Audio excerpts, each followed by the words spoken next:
आपको बहुत गहरी अब आने वाली है, आपके परिवार के सदस्य को जो रोगी है, गहरी निद्रा ही सबसे बड़ी औषधि है, सबसे बड़ी दवा है। निद्रा आपको चार्ज कर दे, कितना भी आप काजू बादाम किशमिश और बड़ा 56 प्रकार का व्यंजन करो, लेकिन सोना तो पड़ेगा। ऊर्जा आप में रिचार्ज होते हैं आप सोने के बाद। आप चाहे कितना ताकतवर चीजें खा लीजिए, उससे आपको ऊर्जा नहीं कि आप ना सोएं, ऐसा नहीं, सोना तो पड़ेगा।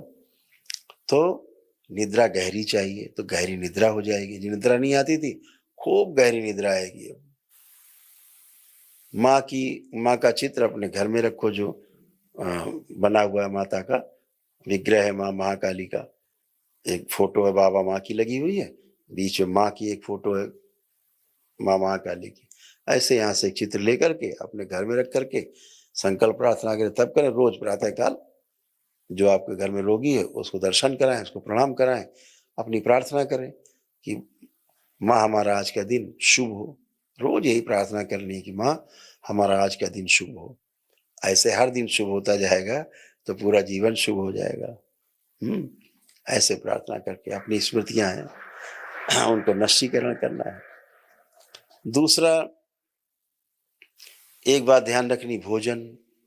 असाध्य रोगी अगर सूर्यास्त हो जाए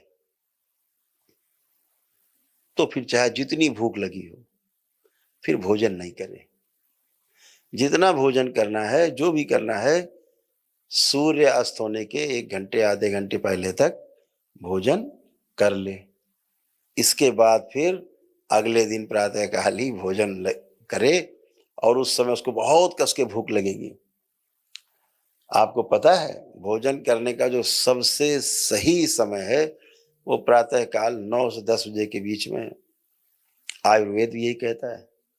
आयुर्वेद के अनुसार, जो उपवेद है हमारे वेदों का, उसके अनुसार सबसे सही समय प्रातःकाल 9 से 10 का ऐसा समय है कि आप कुछ भी खाओ भस्म हो जाएगा खा के।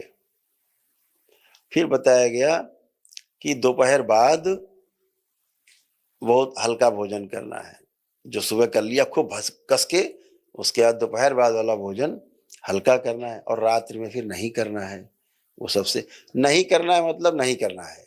ये एक औषधि है।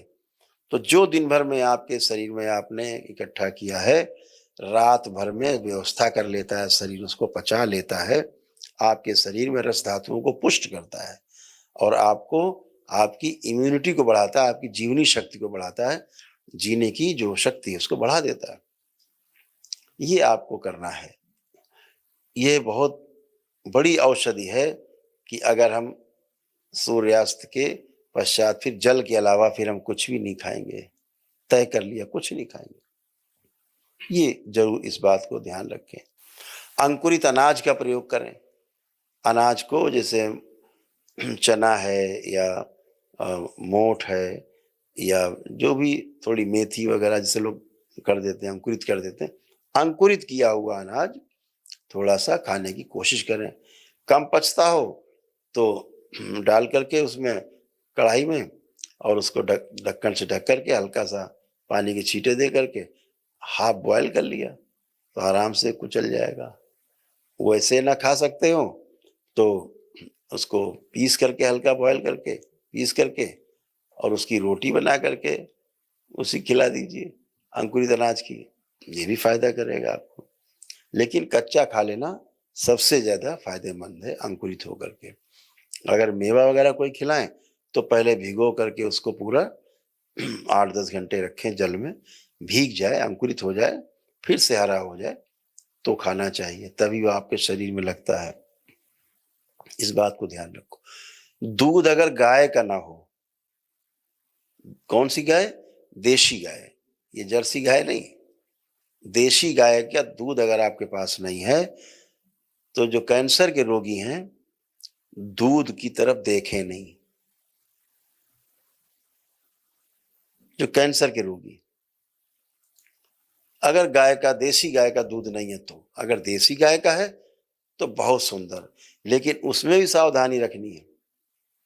जैसे देशी गाय का दूध है, आपने उसको गर्म किया, एक बार खौला लिया, खौला के रखा है, फिर आपको मान लीजिए 2 बार पीना है, तो दोबारा गर्म करके फिर खौला के नहीं पीना है। गुनगुना कर सकते हैं, लेकिन खौलाना नहीं है। क्यों नहीं खौलाना है?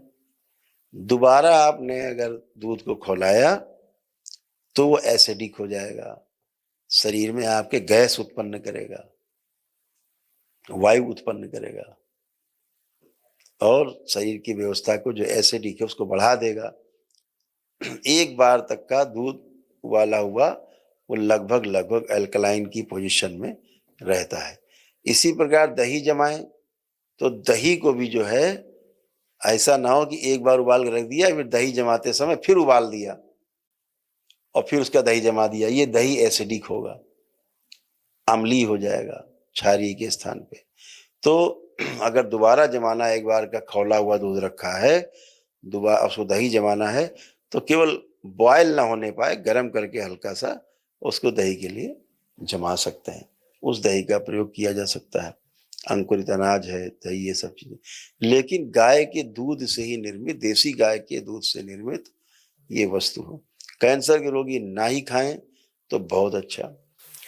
सबसे बड़ी एक आपको बात बताना चाह रहे हैं, कैंसर के जो रोगी हैं सामने बैठे हैं मेरे तमाम,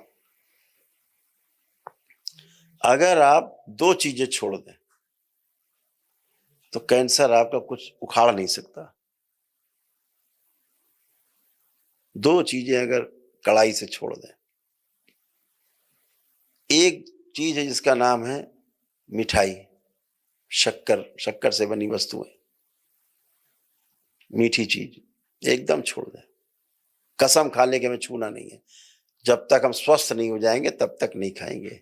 स्वस्थ हो जाएंगे तो फिर खाएंगे, लेकिन जब तक स्वस्थ नहीं हो जाए, मुक्ति नहीं मिल जाए इस कैंसर रूपी राक्षस से, हम नहीं खाएंगे। और दूसरा है नमक। जितना कम से कम नमक खाएं, सेंधा नमक खाएं, उसके स्थान पे सफेद नमक के स्थान पे थोड़ा सेंधा नमक खाएं। तो टेस्ट को अगर छोड़ दिया जाए कुछ समय के लिए तो ये आपको बहुत बहुत बहुत फायदा करती हैं चीजें। शरीर के स्तर पर जूस का प्रयोग ज्यादा से ज्यादा करें। खाने की चीज कम, जूस की चीजें ज्यादा करें।